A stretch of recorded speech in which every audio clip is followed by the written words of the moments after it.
ये प्रेस वाले आपके सामने खड़े हो गए, मगर हमारी बात नहीं बोलते ये लोग, है ना। कहना पड़ता है कि हमारे मित्र हैं, मगर सचमुच में हमारे नहीं है, मोदी जी के मित्र हैं, अदानी अंबानी के मित्र हैं।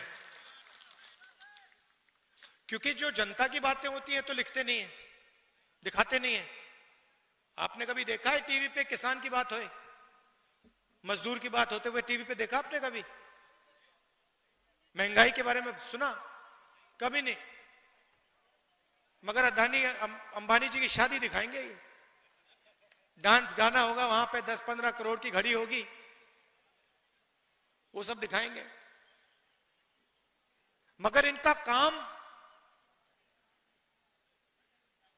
सरकार पर दबाव डालने का होता है। इनका असली जो काम होता है, अगर सरकार कुछ गलत काम कर रही है तो ये रखवाले होते हैं। मगर आजकल ये काम नहीं कर रहे हैं अपना। तो सबसे पहले मैं आपका स्वागत करना चाहता हूं। आप यहां आए, हमारी बात सुनने आए, दिल से आपका धन्यवाद करना चाहता हूं।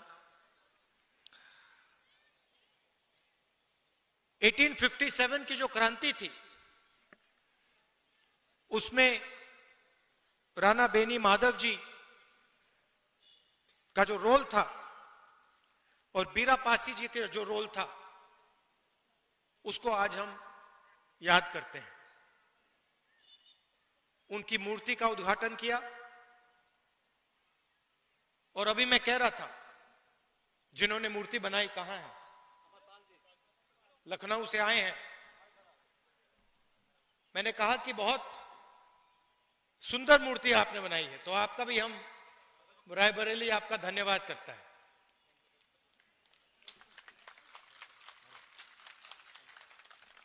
बैठिए।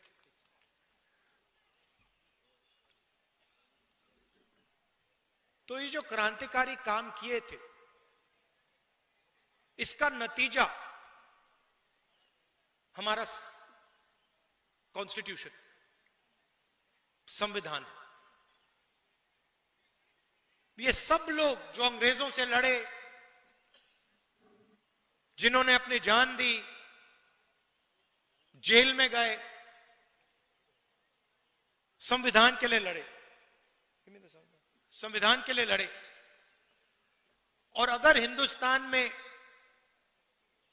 गरीबों की आवाज है, मजदूरों की, किसानों की आवाज है, छोटे व्यापारियों की आवाज है, तो संविधान के कारण वो आवाज है। ये हिंदुस्तान की जनता की आवाज है।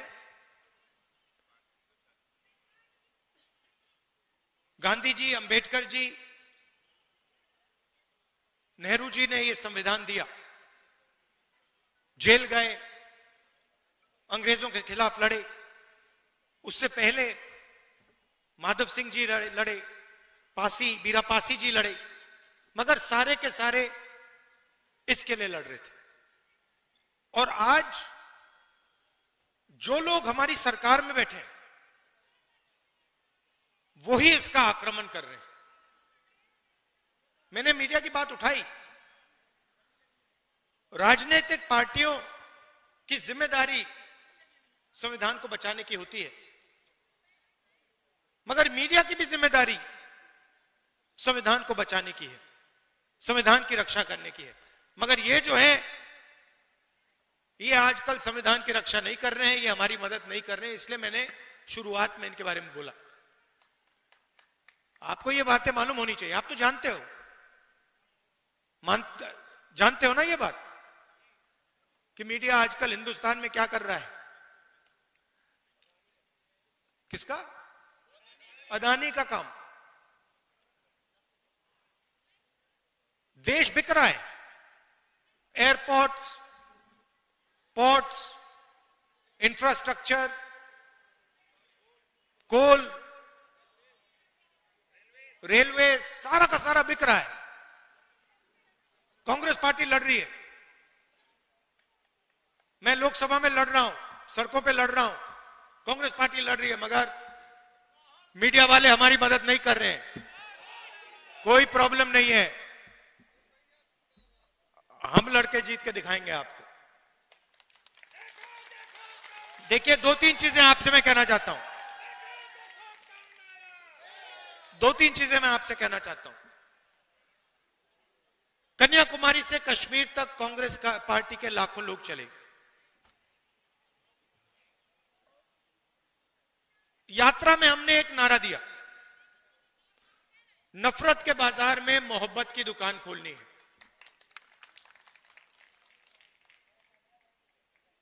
बटा हुआ देश, हिंसा में, नफरत में डूबा हुआ देश कभी प्रगति नहीं कर सकता है। किसी परिवार में लड़ाई हो जाती है, दो भाइयों के बीच में लड़ाई हो जाती है, परिवार नष्ट हो जाता है। आप सोचिए, अगर देश के बीच में लड़ाई हो जाए तो कैसे प्रगति हो सकती है। इसीलिए हमने भारत जोड़ो यात्रा की, कन्याकुमारी से कश्मीर, समुद्र से लेकर पहाड़ों तक 4000 किलोमीटर हम चले। और देश में हमने, कांग्रेस पार्टी ने, हम सब ने मिलकर मैसेज दिया कि यह देश भाईचारे का देश है, मोहब्बत का देश है, नफरत का देश कभी नहीं हो सकता। तो पहली बात आपको मैं ये कहना चाहता हूं, ये बीजेपी के लोग और खास तौर से जो हमारे यहां युवा हैं, मैंने देखा एनसीसी के यहां लड़के लड़कियां हैं, जब भी कोई हिंदुस्तान को बांटने का काम करता है, एक धर्म को दूसरे धर्म से लड़ाता है, एक भाषा को दूसरी भाषा से लड़ाता है, एक जात को दूसरी जात से लड़ाता है, आपको रोकना पड़ेगा। आप इस बात को एक्सेप्ट नहीं कीजिए कि इस देश में नफरत होगी। यह मोहब्बत का देश रहा है और यह मोहब्बत का देश रहेगा।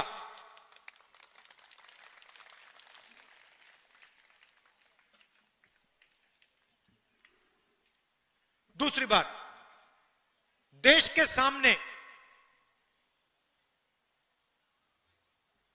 दो सबसे बड़े मुद्दे हैं। सबसे बड़ा मुद्दा बेरोजगारी। आज मैं युवाओं से बात कर रहा था, मैंने उनसे बोला,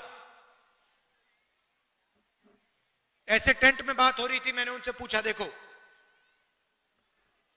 मैंने उनसे पूछा, देखिए आप लोग सब पढ़ाई कर रहे हो, आप डिग्री ले रहे हो,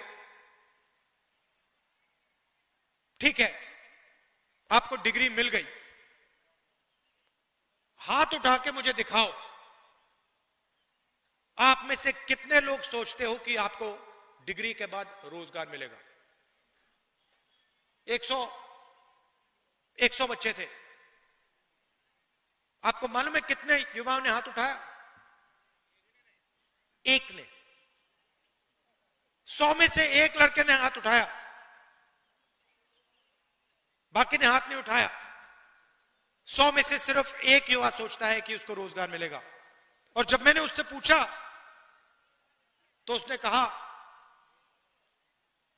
मैं कहीं ना कहीं रोजगार ढूंढ के निकालूंगा। मगर 99% युवाओं ने बात एक्सेप्ट की कि आज के उत्तर प्रदेश में, आज के हिंदुस्तान में उनको रोजगार नहीं मिलेगा। दूसरा मुद्दा महंगाई। दो हिंदुस्तान बन रहे हैं, एक अरबपतियों का, 20-25 लोग हैं, अदानी, अंबानी, लाखों करोड़ रुपए, जो भी उनको चाहिए उनको मिल जाता है।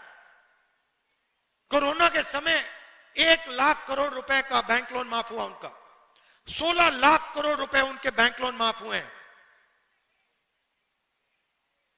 और दूसरा हिंदुस्तान, आपका हिंदुस्तान, हमारा हिंदुस्तान, मेहनत का हिंदुस्तान, मजदूरों का, किसानों का, बेरोजगार युवाओं का हिंदुस्तान। हमें ये दो हिंदुस्तान नहीं चाहिए, एक हिंदुस्तान होना चाहिए। अगर वो सपना देख सकते हैं आपको भी सपना देखना चाहिए। यह नहीं कि अंबानी का बेटा, अदानी का बेटा जो भी सपना देखना चाहता है देखता है, और किसान का बेटा प्राइवेट यूनिवर्सिटी में मेहनत करने के बाद, लाखों रुपए देने के बाद रोजगार नहीं पा सकता। ऐसा हिंदुस्तान हमें नहीं चाहिए। यहां हम कैसे पहुंचे? नरेंद्र मोदी जी ने नोटबंदी करके, गलत जीएसटी लागू करके छोटे व्यापारियों को, स्मॉल मीडियम बिजनेस वालों को खत्म कर दिया है। यह पॉलिसी सिर्फ नरेंद्र मोदी जी की नहीं थी, यह पार्टनरशिप है। नरेंद्र मोदी जी ने और अदानी अंबानी जैसे लोगों ने ये पॉलिसियां छोटे व्यापारियों को, किसानों को, मजदूरों को खत्म करने के लिए बनाई है, और नतीजा आपको दिख रहा है। उत्तर प्रदेश के युवाओं को रोजगार नहीं मिल सकता। अगर आपको रोजगार चाहिए, उत्तर प्रदेश में छोड़ दीजिए, हां तेलंगाना में, कर्नाटक में मिल सकता है, वहां जाके आप मजदूरी कर सकते हैं, मगर उत्तर प्रदेश में आपकी सरकार आपको रोजगार नहीं दे सकती है। और यह सच्चाई है, इस बात को एक्सेप्ट करना ही पड़ेगा। तो यह लड़ाई है। एक तरफ कहते हैं 400 पार, 400 पार के बाद हम संविधान बदल देंगे। हमने कहा हम देखेंगे कैसे संविधान बदलोगे तुम लोग। चुनाव के बाद मोदी जी ने संविधान यहां लगा दिया था।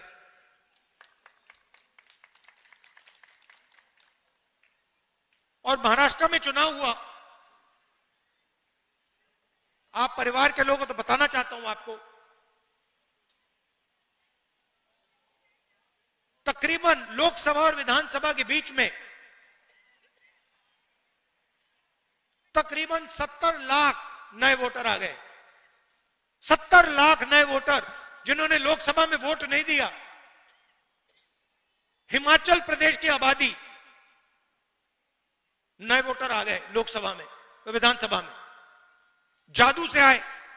हमने इलेक्शन कमीशन से पूछा, भैया ये समझाओ, ये 70 लाख लोग कहां से आए और हमें वोटर लिस्ट दो।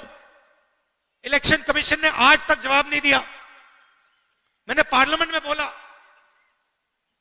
पब्लिक मीटिंग में बोल रहा हूं कि हमें आंकड़े चाहिए। ये 70 लाख नए वोटर जो आए हैं, जिन्होंने लोकसभा में वोट नहीं दिया, विधानसभा में जादू से वोट मिल गया, हम चेक करना चाहते हैं ये लोग कौन है, हमें वोटर लिस्ट दीजिए। वोटर लिस्ट नहीं देनी। तो बात आप समझ गए हो हिंदुस्तान में आजकल हो क्या रहा है। ये राजनीति चल रही है, मगर हम किसी से डरते नहीं है। कांग्रेस पार्टी विचारधारा की पार्टी है, और हमारे सब जो कार्यकर्ता हैं, आप लोग बब्बर शेर, आपके खून के अंदर हमारी विचारधारा है। आपके खून के अंदर हमारी विचारधारा है, और आप इस विचारधारा को लेकर कांग्रेस पार्टी के लिए, संविधान के लिए और देश के लिए लड़ते हो, रोज लड़ते हो। इसके लिए मैं आपको दिल से धन्यवाद करना चाहता हूं। आपने लोकसभा के चुनाव में मेरा पूरा समर्थन किया, उसके लिए मैं आपको, रायबरेली की जनता को और आप सबको दिल से धन्यवाद करना चाहता हूं। और जो भी आपके मुद्दे हैं, जहां भी मेरी जरूरत हो, चाहे रायबरेली में, लोकसभा में, बाकी प्रदेशों में, मैं हाजिर हूं। जो भी आप मुझसे काम करवाना चाहते हो, आप बताओ, मैं करने को तैयार हूं।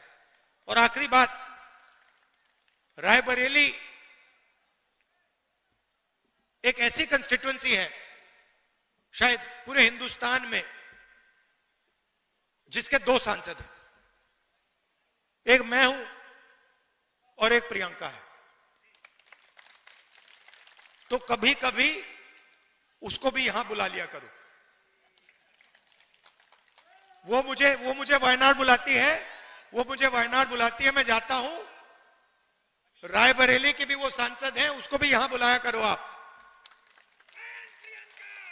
बिल्कुल। और आप सबको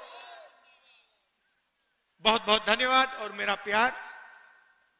राजनीतिक रिश्ता नहीं है, पारिवारिक रिश्ता है हमारा। दिल से आपका धन्यवाद करता हूं। नमस्कार, जय हिंद।